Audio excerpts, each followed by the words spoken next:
Hello, friends, and welcome to Talking with Famous People. My name is host Eric. This is Rachel, and we're here today to talk about ESFJs versus ENFJs. So, ESFJs are, in fact, one of the most common types in the general population. Maybe the most common. I gotta stop bouncing my knee because it makes the thing bounce. um, but we see almost none of them around here.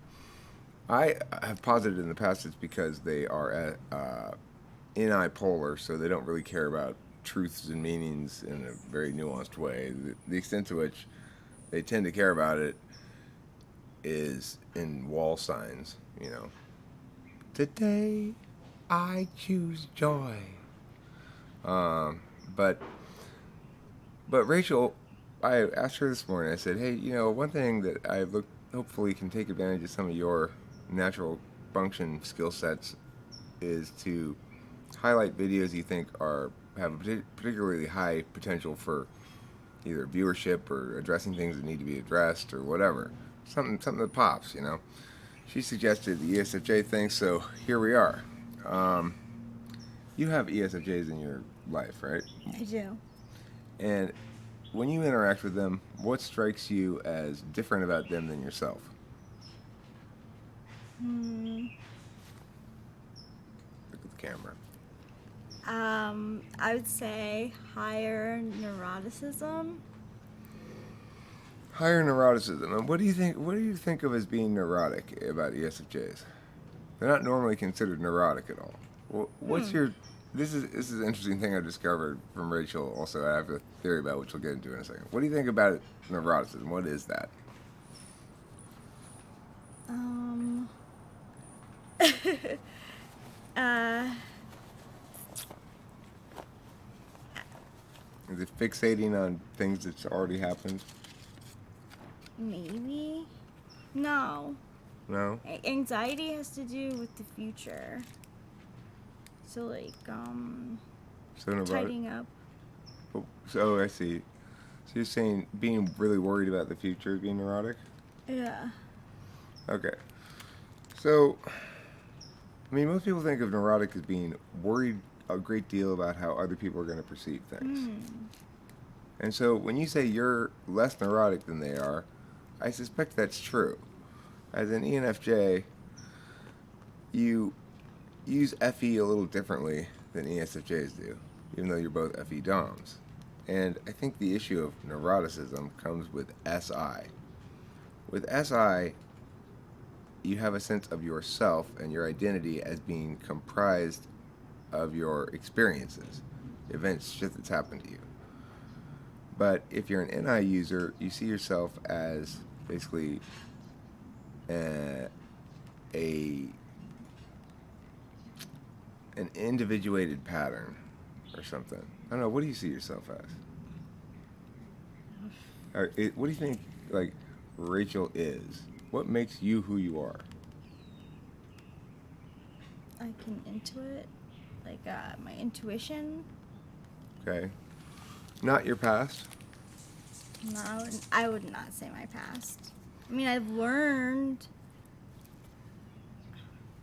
lessons and stuff, but Okay. So, yeah, you've used your NI to have takeaways from experiences. yes, But you are not consumed by reliving any experiences. correct.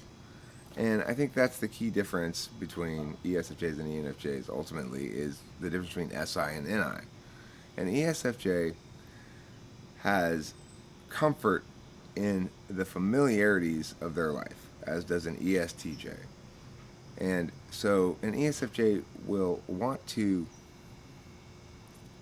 create and structure experiences that are consistent with their SI understanding, namely how they've done things before, how they understand themselves via their own experiences.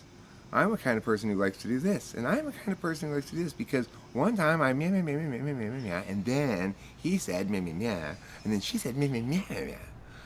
Um, that's that's ESFJ experiential knowledge, and it plays out a as what she views as neuroticism, namely being fixated on the actual experiences rather than just the takeaways. Just to kind of do a brief pullback here and do an overview, let's go over the function stack so that we can remember what the differences are function wise. ESFJ is FESINETI. ENFJ is FENISETI.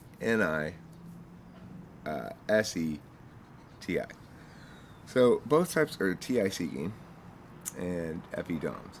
But I think the TI seeking plays out very differently in ENFJ than it does in ESFJ.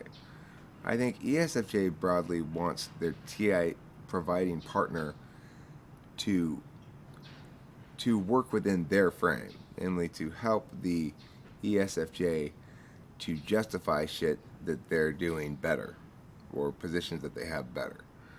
I think the ENFJ tends to be TI seeking in a wanting to be asked questions, wanting to learn things as well, and wanting better clarification about the why of things. I think it's less utilitarian for ENFJ.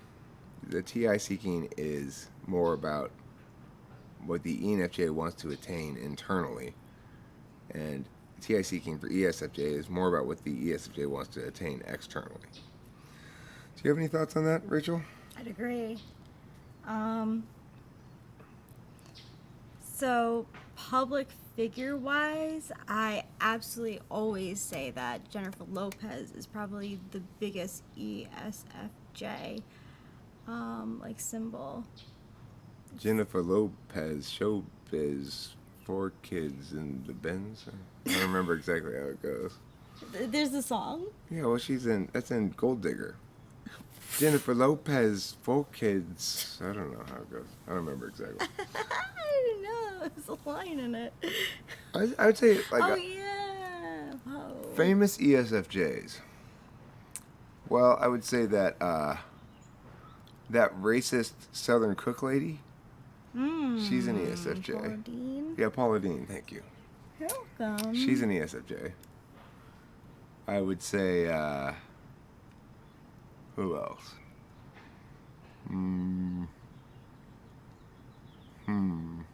Tommy Lasorda. Tommy Lasorda is an ESFJ. Ex-Dodgers manager. It's hard to think of a lot of famous ESFJs because they may get famous, sure, and they're certainly extroverts and they like that idea of being, in the public spotlight and stuff. But they tend to not aim at that kind of level of attainment. They aim at like vice principal of a school kind of level of attainment. ENFJs are much more likely to attain higher, notoriety. I think there's a fair number. I can much more easily name ENFJ famous celebrities. Like Kanye West, I think, is an ENFJ. I said I could much more easily. There I have one. No, I know of a few more. What's his name? No, maybe not. Who else do you think is an ENFJ? Oprah. Celebrity. Oprah. That's what. Biggest. Yeah. She's the Oprah, biggest ENFJ. She's the one that you could reference all the time. Right. That was an easy one. Failed to think of. Bill Clinton is another one. Really? He's an ENFJ for sure. Wow. Who else? I think a lot of newscasters on local news broadcasts are ENFJs. Interesting. The way that they. That's absolutely fascinating, Barbara. Wow. That's great news, Joe. Next, let's talk about this thing. That's very so funny. ENFJ is. Rachel uses those techniques with my mom and my dad. I love it. Yeah. It's so fun. I feel like I'm learning at the same time, though. They do have a lot of information. Yes, and so that's the thing is I've asked Rachel to. I told her before she got here or when she got here or something that, hey, I'd like you to try to sort of score points with my dad, and one way you can do that is to listen to him tell you his stories, and do your ENFJ thing. Wow, that's fascinating, and she's knocked it out of the park. My dad has come 180 degrees. When I told him she was coming, he did not. He already did not like her at all. Now he's like telling both of us, taking us aside and saying, "Hey, look, I was wrong about this. She's great. I like her." I love him too. Uh, I can talk about New York stuff with him. he's always asking questions, about New York stuff. She's also making interesting observations, which, after you observed it yesterday, I observed it again later from him.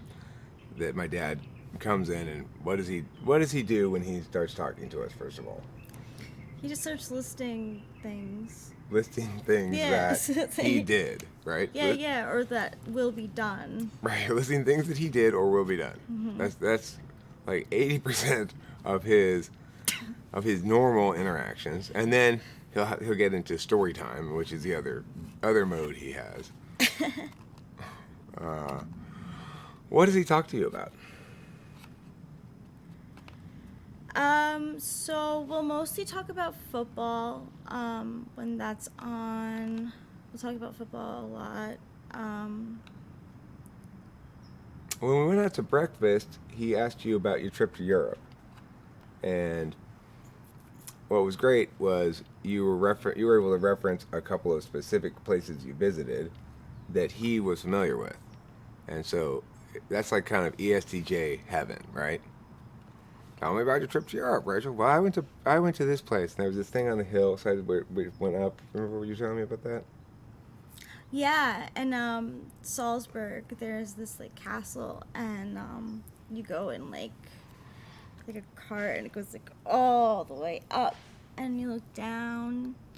It's beautiful. Like So- I was there Okay, so she mentioned this about one of the places she had gone to in Salzburg. that was memorable for her, and my dad knew that place himself. So of course that's the moment of ESTJ heaven. Oh, I have an experience that matches this. My SI is providing me what I know as well. I'll share with you what I know from my SI. I also have been to this place. I remember that thing. I went on that thing. We went up. Then they said blah, blah, blah, and blah, blah, blah. And I saw the castle. And then, that castle was made in 1482 when blah, blah, blah, blah, blah. Right? That's ESTJ heaven. Especially if the other person's going, fascinating. As Rachel does. I have trouble faking it for very long. It's just Yeah. like, okay, Dad. He gets impatient. I gotta go smoke a cigarette. This is killing me. His facial expressions. I try not to, though. No, you're. I would say you're good. You get to a point where you're like, all right, Dad, like. Yeah. And of course, the other thing he does is nitpick. Oh my God, is he nitpicky? Like, whether I put the stool back in the, you didn't put the stool back in the shower. Eric, you gotta check the pockets for napkins, or else you get all these little white things in it. Can you please wash your silverware better before you put it into the washing machine, the dishwasher? Like I didn't rinse it good enough before I put it in the dishwasher. Oh my gosh, I know what you mean. I just go, okay, Dad, all right, okay. Okay, so he does the laundry though. That's very nice. He It's does do helpful. laundry. It's like I can't wrestle away from him tasks very easily. I can't help him very easily. He doesn't let me go in and say, "Well, let me do the laundry." No, you're doing it wrong.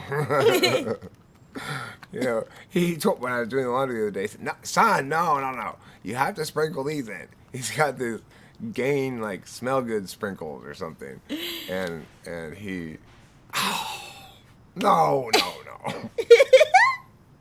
Like, Dad, he called me in the other day because he wanted me to teach me how to cook bacon in the microwave. And I was like, Dad, I know how to cook bacon. Nah, but listen, son, I don't want it splattering all over the place. And, it's like, oh my God, come on, man. Okay, so anyway, let's back on subject here. That's a little off topic. ESFJs Yes. are much more FE cautious, obviously, than ESTJs. An I ESFJ agree. would never allow themselves to tell this ongoing story with other people being bored and just let it persist on. They'd This is recognize true. that and they'd go like, "Now let me ask you something about you. Tell me about Exactly. your experience." Yes. Very agreeable. Yeah. That's a good example of that. Well, like ESFJs are pretty good at. Also, ENFJs are good at asking questions to get the other person talking about stuff that they're interested in. ESFJs do it more with experiences. They say like, basically, let's trade relevant experiences as a way of talking to people. The analysis that ESFJs do when they do analysis is much in the same general realm as that of ENFJs, which makes it possible actually to mistype ESFJs as ENFJs. They can seem quite intuitive when they're talking about social dynamics and stuff. The thing is, that's why we shouldn't use, like seems intuitive as a way to type people. A lot of people have said or implied or probably think that Rachel doesn't seem very intuitive. She seems like a censor. But if she's a censor, why does she have no SI? And she doesn't have any SI, believe me. Like, the other day we went in there and she went to the bathroom and I was in there, I don't know, brushing my teeth or something, and she peed so long, I was concerned. Like, Rachel, how long have you been holding your pee? Like 3 days? I mean, it was like.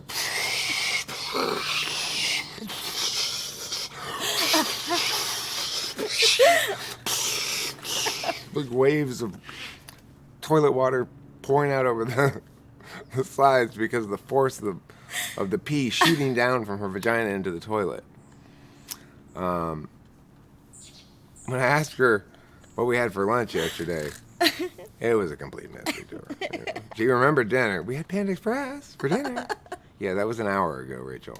What did we have for lunch? Like 5 hours ago. I don't know. It's great. I am not burdened with any stories from her past, depressing stories. And one time, this thing that was bad happened to me, and I'll tell you in great detail about it and how much it matters. She doesn't remember. She just remembers the takeaway. Like, that dude was an asshole, or that lady can't be trusted, or whatever, It means that she has a lot of takeaways as a consequence. That's one of the things about ENFJs. They sort of have a reputation for giving unsolicited advice. Rachel doesn't, but the thing is, the reason they do that is instead of having experiences in their memories, they have takeaways. And if you have all the best takeaways about everything, then you've got a lot of singular, here's the answer you need kind of things that you could offer to say. But depending on how your life has gone, some ENFJs end up being much more active in sharing that, and others wait to be asked. Rachel is very cautious. She's, I'd say, an extremely cautious ENFJ. Do you have any other thoughts about differences between ESFJs and ENFJs, Rachel? I would say that ESFJs are more comfortable in the spotlight. I was on a water cruise with my family on the Danube this summer, and there was this Battle of the Sexes game, and it was all the females versus all the males on the boat. So I was like, oh, this is fun.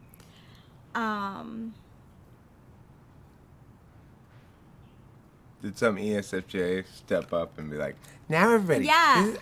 this is our team, Yeah, and I'll I'm the step up." ESFJ. I'll do it. Yeah. And I was like, that's great. I'm like, go, go, go, go.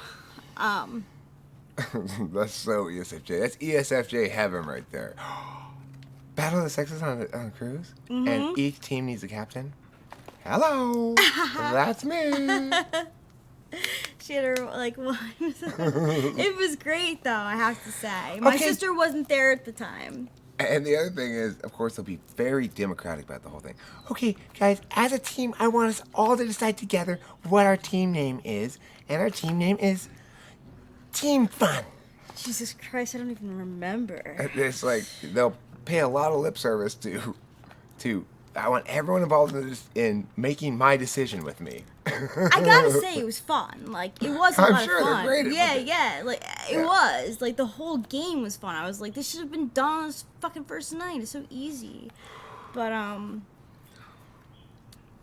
like, they wanted me to be the captain, and I was like, so low key, and You're not as much of a rah-rah cheerleader type. And here's why, I think. ESFJ has a much less cross-time understanding of FE. So, for ESFJs, as long as that event that she was the captain of went great, then she's aglow. Because she feels like everybody realizes that her captaincy helped everything to go great. And if things go badly, she feels terrible. And it doesn't matter whether she was responsible for the joy or at fault for the sorrow. Interesting. She will feel what the experience was, and she will put herself as the one responsible for it, in some sense. ENFJ, on the other hand, will evaluate, like, oh, it's not my fault that Bob rolled in drunk as fuck and started a fight with this guy and ruined the party. That's not my fault. That doesn't make me a bad hostess. That means that Bob came in, rolled in drunk, and the party got fucked up and whatever. The cops had to come and everybody had to go home. It doesn't mean I'm terrible at throwing parties. That means fuck Bob. Absolutely. ESFJ will conclude, oh my god, everybody thinks I'm a terrible hostess because Bob came in here and he fucked everything up. And I am a misery. There's no NI. There's no NI thinking like, well, here's what's relevant, and I shouldn't blame myself for things that I'm not at fault for. For them, the experience is the meaning. I would say that. NI polar. For you, the meaning is the experience, which works so much better with me than the alternative. Because I'm all about meanings too. If we can agree on the meaning, everything's great. If we can't agree on the meaning, we have problems. You and I can agree on meanings because we're both meaning-based. So when I say, well, here's this meaning, here's this truth, I think, you evaluate and decide if it's true or not, according to your understanding of universal truths from your various takeaways and stuff. If you decide it is true, you agree with me. If you decide it's not true, you don't agree with me. Now that's something I can totally understand and get along with just fine. Now, on the other hand, if I say something that's true and you go, but my experience, I go, okay, yes, your experience deviates from the truth. That's why I'm telling you the truth, to clarify the distinction between the truth and your experience. If you cannot make that distinction, you're going to have a hard fucking time being with me. And, if you have any problems with that distinction, it better be in the other direction, where it's easy for you to just negate your experience and go with the truth. That's the type ENFJ is, and I like that a lot. So this seems like a natural stopping spot, yeah? I mean, we can. I think this is the right moment to end this video as a media object, right? Because you want it to go on just the right length, to be entertaining and everything, and at the end, have it sort of pizzazz. Alright, so thanks for watching. Don't forget to eat plenty of cheese, and thank you, Rachel. That was so pleasant making a video with you. I can't even believe it.